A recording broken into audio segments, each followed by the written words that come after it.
नमस्कार, सुजस बुलेटिन में आपका स्वागत है। मैं हूं आपके साथ अश्विनी सरोही। एक नजर हेडलाइंस पर। मुख्यमंत्री ने रामदेवरा में बाबा रामदेव नेत्र महाकुंभ में की शिरकत। कहा, इन शिविरों का आयोजन निरामय राजस्थान की संकल्पना को साकार करने की दिशा में महत्वपूर्ण कदम।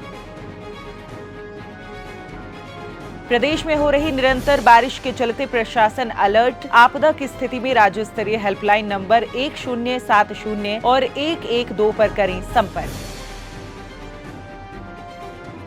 स्वायत्त शासन सचिव ने ली समीक्षा बैठक। जर्जर भवनों का चिन्हीकरण कर नियमानुसार ध्वस्त करने के दिए निर्देश। मुख्यमंत्री श्री भजनलाल शर्मा ने आज जैसलमेर जिले के पोखरण स्थित पावन रामदेवरा धाम में आयोजित बाबा रामदेव नेत्र महाकुंभ में शिरकत की। इस अवसर पर मुख्यमंत्री ने नेत्र जांच और ऑपरेशन शिविर का अवलोकन किया और जनसेवा से जुड़े इस महाअभियान की सराहना की। मुख्यमंत्री ने कार्यक्रम को संबोधित करते हुए कहा कि इस प्रकार के स्वास्थ्य शिविर प्रदेश के दूर दराज के लोगों को राहत पहुंचाने में अहम भूमिका निभा रहे हैं। मुख्यमंत्री ने प्रदेशवासियों के उत्तम स्वास्थ्य की कामना करते हुए राज्य सरकार की जन स्वास्थ्य प्रतिबद्धताओं को दोहराया। मुख्यमंत्री ने कहा कि इन शिविरों के जरिए निरामय राजस्थान की संकल्पना को साकार करने की दिशा में अहम कार्य किए जा रहे हैं। यह प्रसन्नता की बात है कि लोक देवता बाबा रामदेव जी के मेले के शुभ अवसर पर आंखों के इलाज के लिए जिस उद्देश्य से महाशिविर का आयोजन किया जा रहा है, जिसमें मेले में आने वाले लगभग 1.25 लाख से अधिक श्रद्धालुओं की आंखों की जांच भी होगी और वो भी निःशुल्क होगी। इस आयोजन के लिए मैं उन सभी को जो इसके आयोजन करता है, मैं दिल की गहराइयों से उनको बहुत बहुत अभिनंदन करता हूं, उनका मैं स्वागत करता हूं। प्रदेश में हो रही निरंतर बारिश के चलते अधिकारी अलर्ट मोड पर हैं। अतिवृष्टि प्रभावित क्षेत्रों में प्रशासन द्वारा पूरी मुस्तैदी के साथ काम करते हुए राहत और बचाव कार्य किए जा रहे हैं। जलभराव वाले स्थानों पर सतर्कता और संवेदनशीलता के साथ काम किया जा रहा है, जिससे किसी भी प्रकार की जनहानि को रोका जा सके। प्रदेश में आपदा प्रबंधन एवं सहायता विभाग द्वारा राज्य स्तरीय हेल्पलाइन नंबर 1070 और 112 एवं जिला स्तरीय हेल्पलाइन नंबर 1077 का 24x7 संचालन किया जा रहा है। अधिकारी कंट्रोल रूम में आई शिकायतों पर त्वरित एक्शन लेते हुए आमजन को शीघ्र राहत पहुंचाने के लिए प्रयासरत हैं। मुख्यमंत्री श्री भजनलाल शर्मा ने आपदा राहत प्रबंधन की बैठक लेकर अधिकारियों को अतिवृष्टि से प्रभावित आमजन और पशुधन को सुरक्षित जगहों पर स्थानांतरित करने और वहां साफ पानी के साथ नियमित सफाई भी सुनिश्चित करने के निर्देश दिए। उन्होंने कहा कि प्रभावित क्षेत्रों में आवश्यक संसाधनों की पर्याप्त उपलब्धता और सेवाओं को सुचारू रखा जाए। जलभराव क्षेत्रों में प्रभावित लोगों को पेयजल, खाद्य सामग्री सहित जरूरी वस्तुओं की कमी नहीं होनी चाहिए। इसी कड़ी में मुख्यमंत्री ने जयपुर शहर के विभिन्न क्षेत्रों का लगभग 2.5 घंटे सघन निरीक्षण कर बारिश से उत्पन्न स्थितियों का जायजा लिया। उन्होंने B2 bypass road, Sanganer, Sumer Nagar, Surajmal circle, Muhana Mandi, Chordia petrol pump पर रुककर जलभराव, क्षतिग्रस्त सड़कों, गड्ढों और ड्रेनेज सिस्टम से संबंधित समस्याओं के त्वरित निस्तारण के लिए अधिकारियों को निर्देश दिए। श्री शर्मा ने B2 बाईपास रोड के पास द्रव्यवती नदी का अवलोकन किया और घने वृक्षों की छंटाई और नालों के फेरो कवर की मरम्मत करने के निर्देश दिए। इसके बाद उन्होंने कच्ची बस्ती के लोगों और बच्चों से बातचीत की।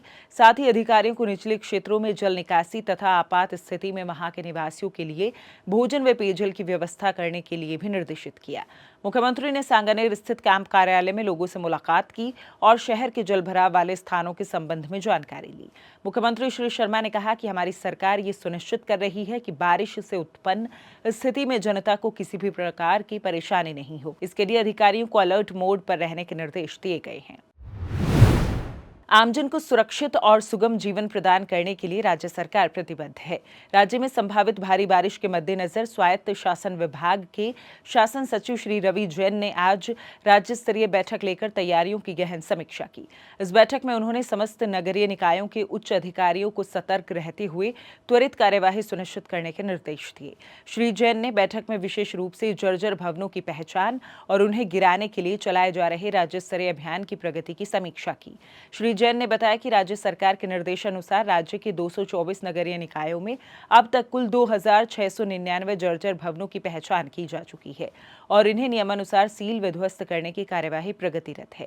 सामान्य जन की सुरक्षा सर्वोपरि बताते हुए शासन सचिव ने सख्त निर्देश दिए कि सभी आयुक्त और अधिशासी अधिकारी अपने क्षेत्रों में जाकर नियमित रूप से निरीक्षण करें और चिन्हित जर्जर भवनों के सामने एक स्पष्ट सूचना बोर्ड भी लगाएं, जिससे आमजन को चेतावनी मिल सके और किसी भी प्रकार की अनहोनी से बचा जा सके। बैठक में श्री जैन ने विद्युत तंत्र की सुरक्षा पर विशेष जोर देते हुए निर्देश दिए कि विद्युत डिस्कॉम के अभियंताओं के साथ समन्वय कर सड़क किनारे ढीले तारों को तुरंत ठीक किया जाए।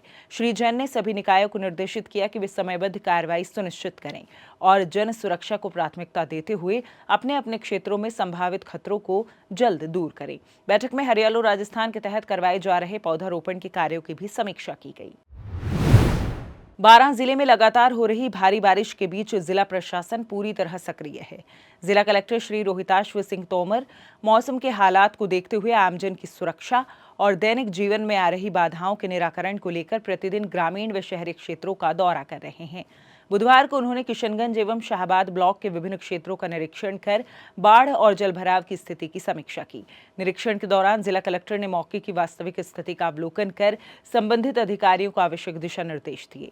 जिले के विभिन्न क्षेत्रों में जलभराव की स्थिति को देखते हुए प्रभावित लोगों को सुरक्षित स्थानों पर पहुंचाया जा रहा है।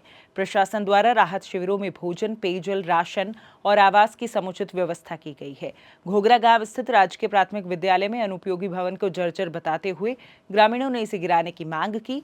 जिला कलेक्टर ने सुरक्षा की दृष्टि से आवश्यक कार्रवाई सुनिश्चित करने के निर्देश दिए। जिला कलेक्टर श्री तोमर ने ग्रामीणों से अपील की है कि वे भारी बारिश के दौरान आवश्यक सावधानियां बरतें, सुरक्षित स्थानों पर रहें और प्रशासन द्वारा दिए जा रहे दिशा निर्देशों की पालना करें। जैसा कि आपको पता है कि बाढ़ के हालात बने हुए हैं बारां जिले में। इसमें जो हमारी बारिश है 4 सब डिविजन्स में ज़्यादा हुई है, छबड़ा, छिपा बड़ौद में, किशनगंज में और शाहबाद में। इसमें हमारी तैयारियां पूरी हैं। हमने पहले से ही हमारे जो लो लाइंग और flood affected area, flood prone areas हैं, उनको आइडेंटिफाई कर रखा था और पुलिस प्रशासन और एसडीआरएफ ने मूव करके उनको पहले से ही कैंप्स में लोगों को मूव कर दिया था ताकि जान और माल की किसी भी तरह की क्षति ना हो। साथ ही साथ जो एमपी है और झालावाड़ है, वहाँ के प्रशासन से भी हमारा समन्वय बना हुआ है। डैम्स अगर कोई टूट रहे हैं तो वहाँ के लोगों को भी हमने शिफ्ट कर रहे हैं। साथ ही साथ जो हमारी टीम्स हैं वो डैम्स पे और तालाबों पे भी नज़र रखी हुई हैं कि अगर कहीं से किसी भी तरह की कोई सूचना आती है तो उनका रिपेयर किया जा रहा है। डाउन स्ट्रीम में लोगों को मूव किया जा रहा है और जो हमारे गेटेड डैम्स हैं उनको भी हम ऐसे उनको रेगुलेट कर रहे हैं कि पानी अत्यधिक मात्रा में एक साथ ना जाए और रेगुलेटेड वे में वो मूव हो। साथ ही साथ पुलिस ने भी जो हमारे पर्यटन स्थल है वहाँ पे अपना जाब्ता लगाया हुआ है और जो लोग पानी में जा रहे हैं उनको सावधान किया जा रहा है। उनको ठीक से वहाँ पे अपनी जो भी एक्टिविटी करनी है उसके लिए उनको समझाइश भी करी जा रही है और अगर ज़रूरत पड़ रही है तो उन पे एक्शन भी लिया जा रहा है। साथ ही साथ हमारे वर्तमान में जो कैंप्स हैं वो कंटिन्यू रहेंगे। राजस्थान में मानसून की सक्रियता लगातार बनी हुई है। पिछले 24 घंटों में राज्य के कई हिस्सों में भारी बारिश दर्ज की गई है। मौसम विज्ञान केंद्र जयपुर के अनुसार आज जयपुर संभाग के कई क्षेत्रों में भारी बारिश दर्ज होने की संभावना जताई गई है। जयपुर संभाग के शेखावाटी क्षेत्र व बीकानेर संभाग में कहीं कहीं भारी से अति भारी बारिश होने की संभावना है। नमस्कार, मौसम विज्ञान केंद्र जयपुर आपका स्वागत करता है। राजस्थान के दैनिक मौसम की जानकारी कुछ इस प्रकार है। पिछले 24 घंटों में पूर्वी राजस्थान के अधिकांश व पश्चिमी राजस्थान के कुछ स्थानों पर हल्की से मध्यम तथा राज्य में कहीं कहीं पर भारी से अति भारी बारिश दर्ज की गई। सर्वाधिक बारिश शाहपुरा जयपुर में 156 मिलीमीटर दर्ज हुई है। आज दक्षिण पश्चिमी उत्तर प्रदेश व आसपास के पूर्वी राजस्थान के ऊपर परिसंचरण तंत्र बना हुआ है। आज 31 जुलाई को जयपुर संभाग के शेखावाटी क्षेत्र व बीकानेर संभाग में कहीं कहीं भारी से अति भारी बारिश होने व अजमेर, कोटा, भरतपुर संभाग में कहीं कहीं मध्यम से भारी बारिश होने की संभावना है। 1 अगस्त को शेखावाटी क्षेत्र व बीकानेर संभाग में कहीं कहीं मध्यम से भारी बारिश होने तथा शेष अधिकांश भागों में भारी बारिश से राहत मिलने की प्रबल संभावना है। 2 अगस्त को राज्य के अधिकांश भागों में भारी बारिश से राहत मिलने की संभावना है। हालांकि उत्तर पूर्वी राजस्थान के भरतपुर व जयपुर संभाग के कुछ भागों में 3 से 6 अगस्त के दौरान कहीं कहीं मध्यम से भारी बारिश दर्ज होने की संभावना है। सो जिस बुलेटिन में फिलहाल के लिए इतना ही, फिर होगी आपसे मुलाकात। तब तक के लिए नमस्कार।